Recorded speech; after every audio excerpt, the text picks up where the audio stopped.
Les acteurs du secteur de la justice observent une grève de 72 heures à compter d'aujourd'hui lundi. Ils protestent contre les violences intervenues au palais de justice de Manga la semaine écoulée. La 20e nuit des Galians a été célébrée vendredi dernier. Votre journal en ligne Burkina 24 s'en est tiré avec 2 prix. Les détails dans ce journal. En sport, les étalons ont battu samedi dernier les Palancas Negras d'Angola par le score de 3-1, comptant pour la première journée des éliminatoires de la CAN 2019. Madame, messieurs, voilà pour le sommet du journal de ce lundi 12 juin 2017 sur la radio B24. Bonjour et merci de nous suivre. Les différents syndicats du secteur de la justice burkinabé observent une grève de 72 heures à compter de ce lundi 12 juin 2017 pour protester contre les violences intervenues au palais de justice de Manga où leurs collègues ont été séquestrés dans leur lieu de travail au cours de la semaine écoulée. Dans une déclaration conjointe, les 6 syndicats de magistrats de greffiers et des gardes de sécurité pénitentiaire ont réaffirmé l'inviolabilité des enceintes des palais de justice et des établissements pénitentiaires avant de décréter un arrêt de travail de 72 heures à compter de la journée du lundi 12 juin 2017 dans tous les palais de justice et établissements pénitentiaires du Burkina. Ils exigent la tenue sans délai d'une rencontre avec le ministre de la Justice, des Droits humains et de la Promotion civique, le ministre d'État, ministre de la Sécurité, le ministre de l'Administration territoriale et de la décentralisation. 51% des citoyens burkinabés ont confiance à la trajectoire actuelle adoptée par le gouvernement burkinabé pour l'atteinte des objectifs à l'horizon 2020. C'est le résultat d'un sondage dénommé Présimètre initié par l'ONG Diakonia et le Centre pour la gouvernance démocratique CGD. Ce sondage, réalisé dans les 13 régions du Burkina, a été mené du 15 au 21 mai 2017 sur un échantillon de 1590 citoyens âgés de 18 ans et plus.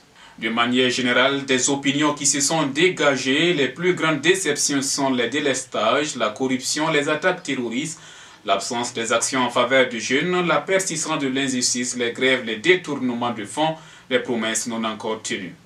Les mesures de gratuité des soins, l'électrification de certaines zones rurales, le dialogue ouvert avec les autorités, le financement du PNDS sont entre autres points de satisfaction relevés.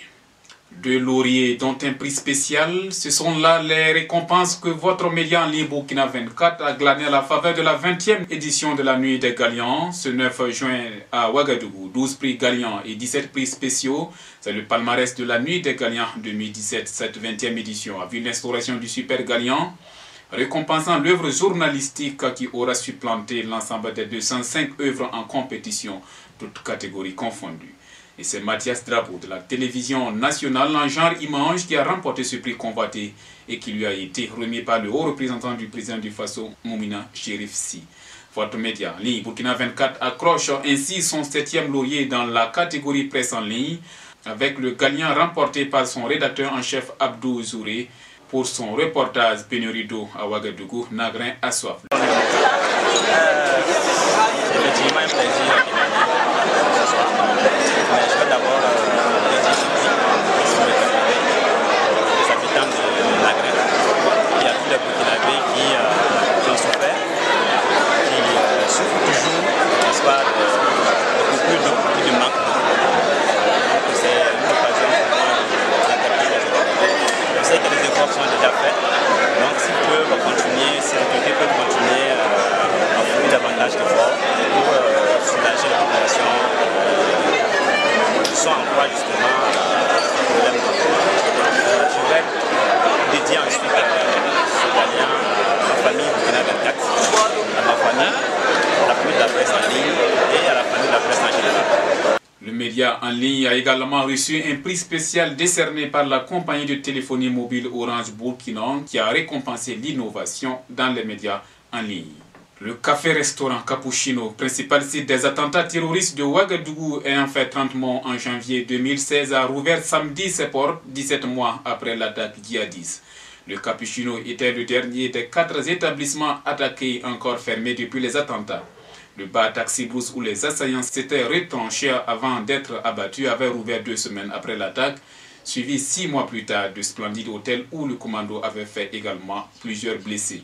Cette réouverture symbolise la victoire de la vie sur la mort, la détermination de réussir dans un Burkina en paix, débarrassé de toutes les haines, de toutes les violences absurdes et inutiles, a déclaré le ministre burkinabé en charge des infrastructures, Éric Bouma, après la coupure du ruban symbolique. Le 15 janvier 2016, un commando de 3 assaillants, je vous le rappelle, avait attaqué avec des armes automatiques des bars et hôtels du centre-ville de la capitale burkinabé, tuant 30 personnes, majoritairement des étrangers, et faisant 71 blessés. L'attaque avait été revendiquée par Al-Qaïda au Maghreb islamique, qui l'avait attribuée au groupe Al-Mourabitoun de l'Algérien Mokhtar Belmokhtar. La police nationale a arrêté les meurtriers du commissaire de police Ramdé Ousmane en service au commissariat central de police de la ville de Sendou en permission à Ouagadougou. L'information a été publiée sur la page Facebook de la police nationale le 10 juin dernier. Si l'un des agresseurs a pu être arrêté, le second, lui, sera mortellement touché par balle lors d'une course-poursuite avec les éléments de la brigade de recherche et d'intervention du service régional de la police judiciaire de Ouagadougou. Un examen sommaire de son corps a permis de découvrir de nombreuses amulettes, des gris-gris et un poignard sur lui, précise le communiqué. Dernier élément de ce journal, et nous parlons de sport, football. Les étalons du Burkina ont fait une bonne entame des éliminatoires de la CAN 2019 samedi dernier grâce à leur victoire sur les Palancas Negras d'Angola par le score de 3-1. Sur un coup franc bien exécuté par Abdul Razak Taouré à la 21e minute, l'international burkinabé de la SEC Mimosa de Côte d'Ivoire, Aristide Bansé, place une tête qui ne laisse aucune chance au portier angolais.